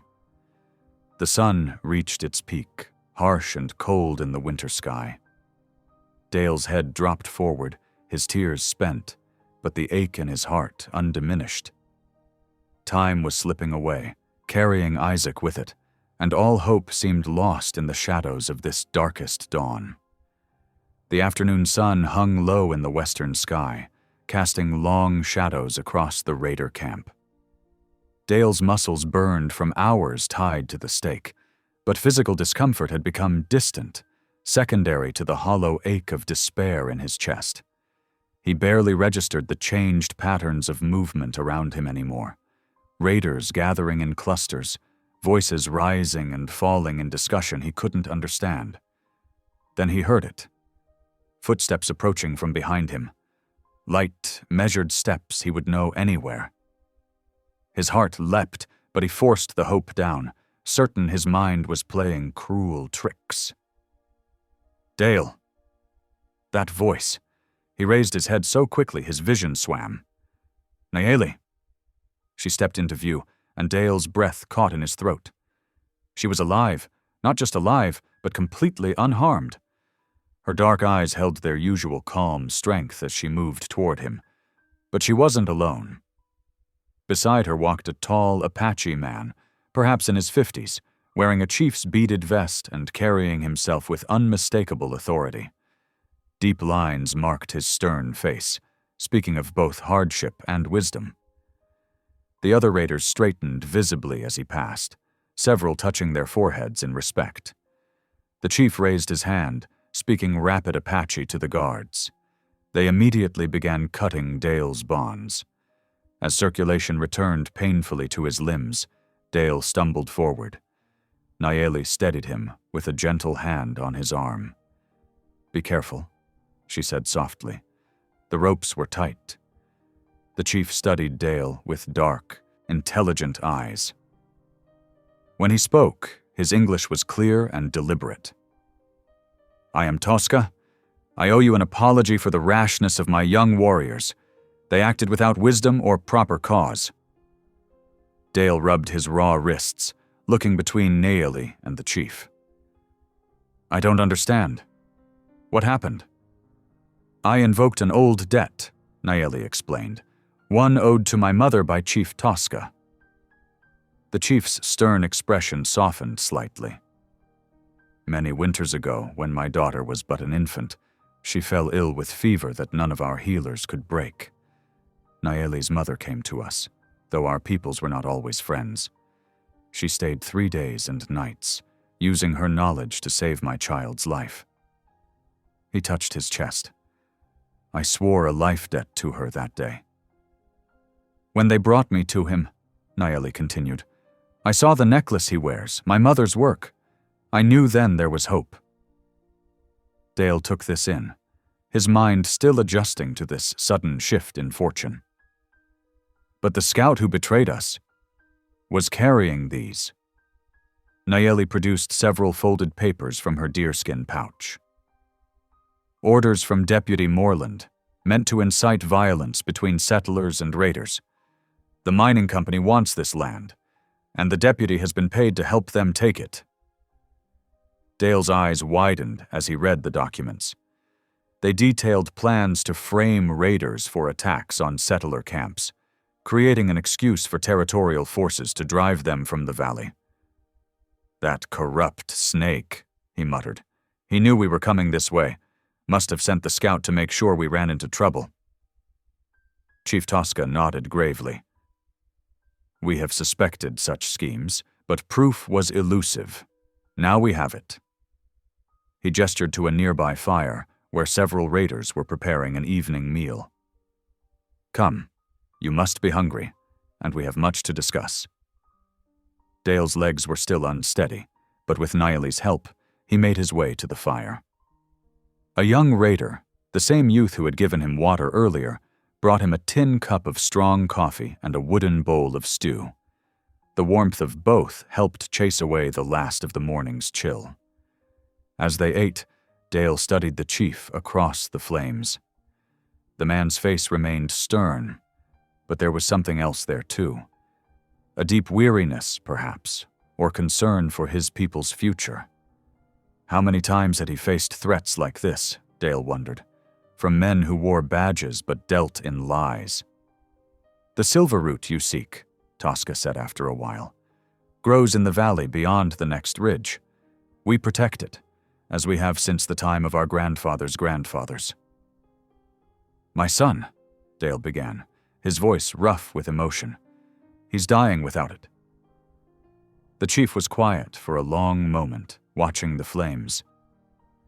"Nayeli has told me of your boy, and of your journey here, defying your own law to save him." He looked up, meeting Dale's eyes. "That took courage and trust, to follow one not of your people into dangerous lands." "She was the only one who could help him," Dale said simply. Tosca nodded slowly. "Sometimes the Great Spirit sends us down unexpected trails to teach us what we need to learn." He glanced at Nayeli. "Your mother understood this. She crossed the boundaries others built, healing where she could. It is good that her daughter carries on this wisdom." Nayeli bowed her head slightly at the praise. "The boundaries between peoples are made by men," she said softly. "Suffering knows no such lines." The fire crackled in the gathering dusk. Around them the camp had grown quieter as raiders settled in for the evening meal. Dale was struck by how ordinary it seemed. not so different from any settler camp, with people sharing food and quiet conversation at day's end. "At first light," Tosca announced, "I will send warriors to guide you to the silverroot fields. You may gather what you need for your son." He held up a hand as Dale started to thank him. "But you must give me your word that the location remains secret. Too many have tried to steal this knowledge, bringing death to Naeli's people and others." "You have my word," Dale said firmly. "I swear it." The chief studied him for a long moment, then nodded, apparently satisfied with what he saw in Dale's face. "Good. Now rest. The path is steep, and you will need your strength." As the sun set behind the mountains, Dale found himself wrapped in warm blankets near the fire. His body ached from the day's ordeal, but his heart was lighter than it had been since finding Isaac collapsed by the cold stove. Naeli sat nearby, her familiar presence reassuring. "I thought I'd lost you," he said quietly. She smiled slightly. "The Great Spirit had other plans." Dale looked across the camp to where Chief Tosca sat with his warriors, their faces illuminated by firelight as they examined the deputy's incriminating papers. He thought about how quickly he'd assumed the raiders were enemies, how easily he'd accepted what others said about them without question. "I've been a fool in many ways," he admitted. "We all have much to learn," Naeli replied. "The important thing is being willing to learn it." Dale nodded, watching the flames dance. He thought about the corrupt deputy's schemes, about Naeli's mother crossing boundaries to heal a raider's child, about how hope had come from the most unexpected direction. The world, he was beginning to understand, was rarely as simple as it appeared. The evening deepened into night. Stars emerged above the mountain peaks, bright and clear in the winter sky. Around them, the camp settled into the quiet rhythms of rest. Dale felt the weight of exhaustion pressing down, but it was different now. No longer the crushing burden of despair, but simply the honest tiredness of a long day's trials. Tomorrow they would climb to the silverroot fields. Tomorrow there would be hope for Isaac. But for now, Dale let himself rest beside the warm fire, grateful for allies found in former enemies, and for the mysterious ways that mercy could echo across the years to save those most in need. Dawn painted the eastern sky in streaks of pale gold when Dale and Naeli emerged from their tent. The mountain air bit sharply, carrying the metallic taste of approaching snow. Around them, the raider camp stirred to life, with cook fires sending thin ribbons of smoke skyward. Chief Tosca waited for them near the main fire, 2 younger raiders at his side. 4 horses stamped restlessly nearby, their breath forming clouds in the cold air. The animals wore simple leather bridles but no saddles, raider style. "These are good mounts," Tosca said, gesturing to the horses. "They know the mountain paths well. Thunder Runner and Swifthawk will guide you." He indicated the 2 raiders, both men in their 20s who nodded respectfully. Dale studied the horses, noting their sure-footed stance and clear eyes. "We're grateful for the loan," he said, meaning it. His own horse, stolen by the treacherous scout, was likely long gone. Naeli approached one of the horses, a dappled mare, speaking softly in her native tongue. The horse's ears pricked forward, and it lowered its head to her touch. The sight reminded Dale of how naturally she seemed to connect with all living things. They ate a quick breakfast of dried meat and cornbread, while Thunder Runner outlined their route on a patch of bare earth with a stick. The path would take them up through a narrow pass, then along a ridge before descending into the valley where the silverroot grew. "Storm's coming," Swifthawk commented, glancing at the mountains. "Need to move quick." Dale felt the truth of it in his bones, that peculiar heaviness in the air that preceded mountain snow. They mounted up, Dale requiring a moment to adjust to riding bareback. Nayeli seemed perfectly comfortable, settling onto her mare as if she'd ridden this way all her life. Chief Tosca raised his hand in farewell. "May the Great Spirit watch over your journey. Remember your promise about the valley's location." "I won't forget," Dale assured him. The chief's trust felt weighty, a sacred thing he had no intention of betraying. They set out single file, Thunder Runner leading, followed by Dale and Nayeli, with Swifthawk bringing up the rear. The trail started gently enough, but soon began to climb steeply through stands of wind-twisted pine. Their horses picked their way carefully over loose shale and around boulder fields. As they rode, Dale noticed markers of human presence that seemed out of place in this wild country. A length of new fence crossed an ancient game trail. Fresh blast marks scarred a cliff face, creating an unnatural gash in the rock. "Mining company's work," Thunder Runner said grimly, catching Dale's attention on the blast site. "They come further each season, breaking old agreements." "These mountains were declared protected by treaty," Swifthawk added from behind, "but paper promises mean little to men who smell silver in the rock." Dale thought of the corrupt deputy's papers they'd discovered, the planned deceptions meant to drive the raiders from their land. He'd always considered himself a law-abiding man, but now he wondered how many laws were simply theft, dressed in official clothing. Nayeli rode closer to a standing stone, half hidden by brush. Ancient symbols had been carved into its surface. "My mother showed me markers like this," she said. "They tell of agreements between peoples, where each could hunt, gather plants, make camp. The old ones believed such boundaries, set with respect and wisdom, helped keep balance." The trail narrowed as they climbed higher, forcing them to ride even more carefully. Dale's thighs ached from gripping his horse's sides, but he didn't complain. Every step brought them closer to the silver root, closer to saving Isaac. By late morning, clouds had gathered overhead, thick and gray. The wind picked up, carrying a bite that made the horses toss their heads nervously. Thunder Runner pointed to a high saddle between two peaks ahead. "The valley lies just beyond," he said.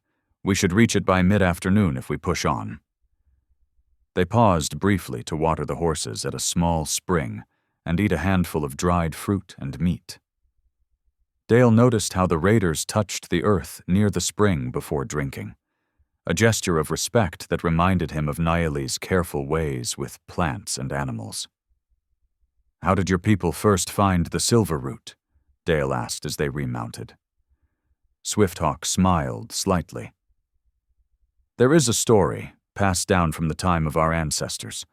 A great healer followed a wounded elk into this valley during winter.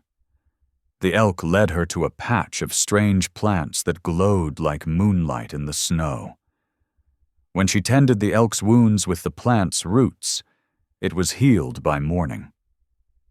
"The story says the elk was a spirit guide," Thunder Runner added. "Since then, we have protected this place, gathering the sacred root only with prayers and offerings." They resumed their climb, the trail now switchbacking up the mountainside. Dale's horse moved surely despite the steepening grade, but he found himself holding his breath at particularly narrow sections where the drop-off plunged hundreds of feet. Nayeli rode easily, her body moving in perfect rhythm with her mare. She pointed out other signs of their passage through the raiders' ancestral lands: a lightning-struck tree where offerings had been left, a stone circle that marked an ancient meeting place, a cave mouth that Thunder Runner said held paintings older than anyone could remember. The clouds continued to thicken, and the wind grew stronger. Occasionally, Dale caught a whiff of snow on the air, that clean, sharp scent that warned of storms approaching. They needed to hurry. Finally, in the early afternoon, they crested the saddle between the peaks. Dale's breath caught in his throat at what lay before them. A hidden valley stretched below, protected on all sides by steep mountain walls. Thin wisps of mist drifted across its surface like spirits dancing. And there, carpeting the valley floor in patches of ethereal white, grew the silver root. Even from this distance, the plants seemed to shimmer with an inner light, their pale leaves stirring in the wind. Dale had never seen anything like it. The sight filled him with an almost painful hope. Here, at last, was the medicine that could save his son. "It's beautiful," he whispered. Nayeli nodded, her eyes bright with unshed tears. "My mother described it many times, but seeing it—" She touched her heart. "This place is sacred. Now you understand why it must be protected." Thunder Runner pointed to the clouds building above the peaks. "Storm's nearly here. We should gather what we need quickly." They descended carefully into the valley, the horses picking their way down a trail that seemed to vanish and reappear among the rocks. As they drew closer, Dale could see the silver root more clearly. Delicate plants with silvery white leaves and thick roots that pushed up through the dark soil. When they reached the valley floor, Thunder Runner and Swifthawk helped them dismount, then took charge of the horses. "We will watch while you gather," Thunder Runner said. "The storm comes fast in these mountains." Nayeli removed several leather pouches from her pack and handed one to Dale. "We must harvest with respect," she instructed. "Take only what we need, no more. Leave the youngest plants to grow. Speak your thanks to each one you gather." Dale nodded, following her lead as she knelt beside a patch of the shimmering plants. The air felt different here, still and somehow expectant, as if the valley itself watched them. He found himself moving more carefully, conscious of each step. Nayeli demonstrated how to dig carefully around the roots, loosening the soil before gently pulling the plant free. She murmured words in her native tongue, then placed the whole plant, roots, stem, and leaves, into her pouch. Dale copied her actions, working steadily but reverently. The silver root seemed to pulse faintly in his hands, reminding him of starlight. He thought of Isaac, lying pale and still in his bed at home, and whispered his own prayers of gratitude as he harvested each plant. They worked their way methodically across the valley floor, gathering enough to ensure Isaac's cure with some extra in case it was needed for future healing. The wind grew stronger, and the first few snowflakes began to fall. Fat, wet flakes that melted as soon as they touched the ground. Thunder Runner called out a warning from where he stood watch. "Storm's upon us. We must go soon." Dale looked up to see dark clouds rolling over the peaks like a great wave. The temperature had dropped noticeably, and the wind now carried the unmistakable weight of serious snow. They quickened their pace, but Nayeli insisted they maintain proper care with each plant they harvested. The snowfall intensified rapidly, the flakes now thick enough to begin coating the ground. The silverroot plants seemed to glow even more brightly against the growing whiteness, like stars fallen to earth. Dale felt the urgency of their situation, but also a deep sense of privilege to witness this sacred place in such a moment. "Enough," Nayeli finally said, securing her pouches. "We have what we need. Any more would be greed." Dale nodded, closing his own pouch carefully. The snow was falling heavily now, transforming the valley into a swirling world of white. The silverroot fields were beginning to disappear beneath the growing blanket of snow, as if being tucked away until next season. They hurried back to where Thunder Runner and Swifthawk waited with the horses. The animals stamped nervously, sensing the storm's power. The wind had risen to a constant moan among the rocks, driving the snow sideways. As Dale mounted his horse, he took one last look at the valley. Through the curtain of snow, he could still see faint glimmers of silverroot light. The sight filled him with both hope and humility, hope for Isaac's healing, and humility before the mysteries and power of this sacred place. The storm closed in around them as they prepared to depart, but Dale carried the valley's light within him. They had found what they sought. Now they just had to make it home. The snow began falling faster, thick flakes swirling in the strengthening wind. Dale glanced at the darkening sky, knowing they had precious little time before the storm trapped them. "We must hurry," Nayeli called over the rising wind. Her fingers moved swiftly but carefully, gathering silverroot and tucking the precious plants into leather satchels. The raiders worked alongside them, their movements efficient and respectful, despite the urgency. By mid-afternoon, they had collected enough for several doses, but the storm's fury forced them to abandon their task. The temperature plummeted as ice crystals stung their faces. The descent proved treacherous. Their horses' hooves slipped on the frozen rocks, and powerful gusts threatened to sweep them from the narrow mountain trail. Dale's heart jumped when Nayeli's horse stumbled, her body tilting dangerously to one side. He lunged forward, grabbing her reins and steadying both horse and rider. "Much obliged," she said, her voice shaking slightly. When the visibility dropped to mere feet ahead, Thunder Runner led them to a deep overhang in the mountainside. They huddled there for the night, building a small fire that cast dancing shadows on the rock walls. They hung their soaked clothes to dry and carefully sorted through their harvest, checking each silverroot plant for damage. The night passed slowly, but dawn broke crystal clear, painting the snow-covered peaks in shades of pink and gold. The air bit sharp and cold as they prepared to leave. Dale turned to the raider chief, extending his hand.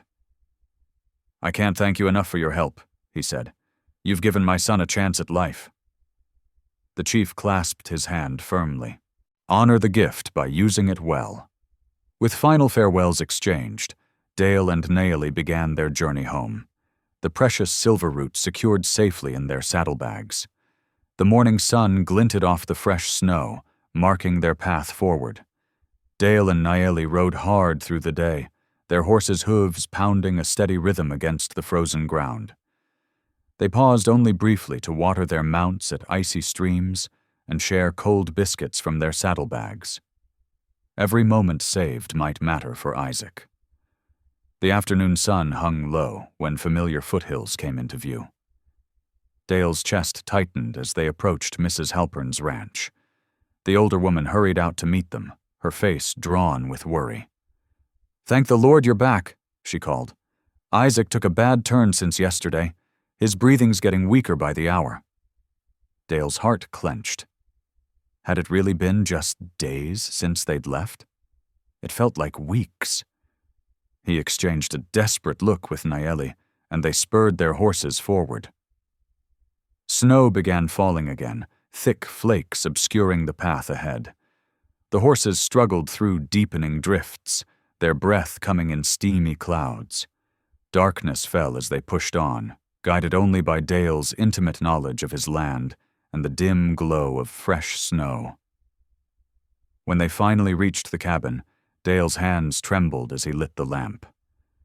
Isaac lay still in his bed, his small chest barely rising. Dale gathered his son in his arms while Nayeli worked swiftly, sorting silverroot by moonlight streaming through the window. She built up the fire, her movements precise despite her exhaustion. As the cabin warmed, she began brewing the medicine, her voice soft but steady as she spoke the sacred words her mother had taught her.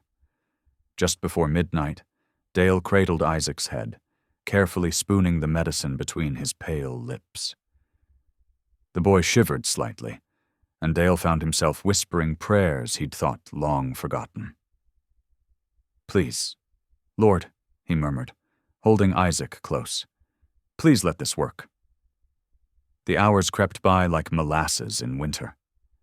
Dale sat propped against the headboard, supporting Isaac's slight frame against his chest to ease the boy's labored breathing. The cabin was silent, except for the soft crackle of the fire, and Isaac's shallow breaths. Every 2 hours, Nayeli measured fresh medicine into a worn tin cup. She administered each dose with gentle persistence, wiping Isaac's chin when drops spilled. Dale watched her hands work with steady grace, his own prayers never ceasing. Near 4 o'clock in the morning, Isaac's body shuddered. Sweat suddenly beaded across his forehead, dampening his dark hair. Dale pressed a palm to his son's cheek, feeling the fever finally break. "The medicine is working," Nayeli whispered, her eyes bright with hope. The sky began to lighten, sending pale fingers of dawn through the frost-covered window. Isaac stirred, his eyelids fluttering. Then, clear as a bell, he whispered, "Pa?" Dale's tears fell freely as he gathered Isaac closer. "I'm here, son. I'm right here." His voice broke as he looked heavenward. "Thank you, Lord. Thank you." Nayeli stepped back quietly, a soft smile gracing her features as she watched father and son reunite.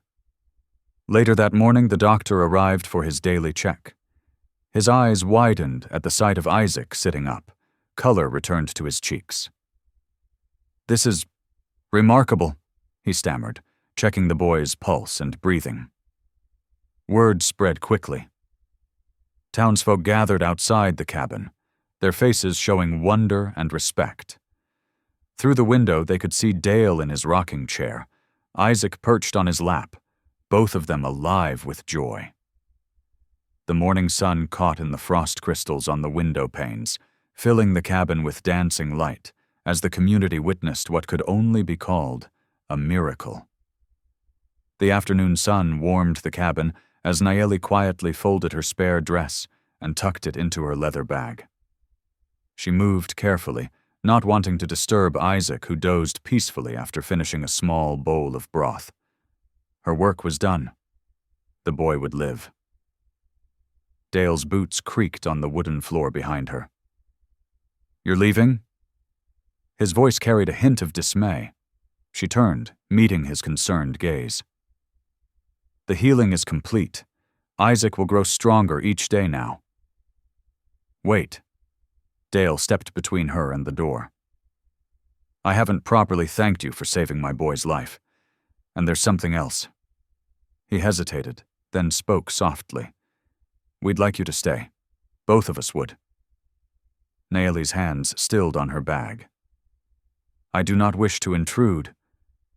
"Nayeli," Isaac's voice called weakly from his bed. "Are you going away?" She moved to his bedside, touching his forehead gently. "I had thought to continue my journey. Please don't go." Isaac's fingers caught the edge of her sleeve. "I want to learn about the plants like you know them. Will you teach me?" Her heart softened at his earnest request. Looking between father and son, she saw not obligation, but belonging. "Perhaps I could stay for a time." The days that followed flowed like honey, sweet and slow. Isaac grew stronger, taking short walks in the yard with Nayeli's steady hand supporting him. She taught him the names of winter herbs that poked through the snow, while Dale watched from where he worked, replacing worn shingles on the barn roof. "Hand me that bundle?" Dale would call down, and Nayeli would pass up fresh cedar shakes, their fingers brushing briefly, sharing small smiles. 1 week later, they sat together on the porch as the setting sun painted the mountains in shades of gold. Isaac leaned against Dale's shoulder, wrapped in a warm blanket. Nayeli sat beside them, her voice gentle as she taught Isaac a new word. "Hojo," she said carefully. "In my language it means hope, but it means more than that. It means beauty, harmony, and walking in balance with all things." "Hojo," Isaac repeated softly, watching the golden light spill across their land. Their home, as the day drew to a close. Thank you for listening. Stories connect us in the most unexpected ways. If you felt that spark today, make sure you're subscribed I share a new one daily, and the next might change your day.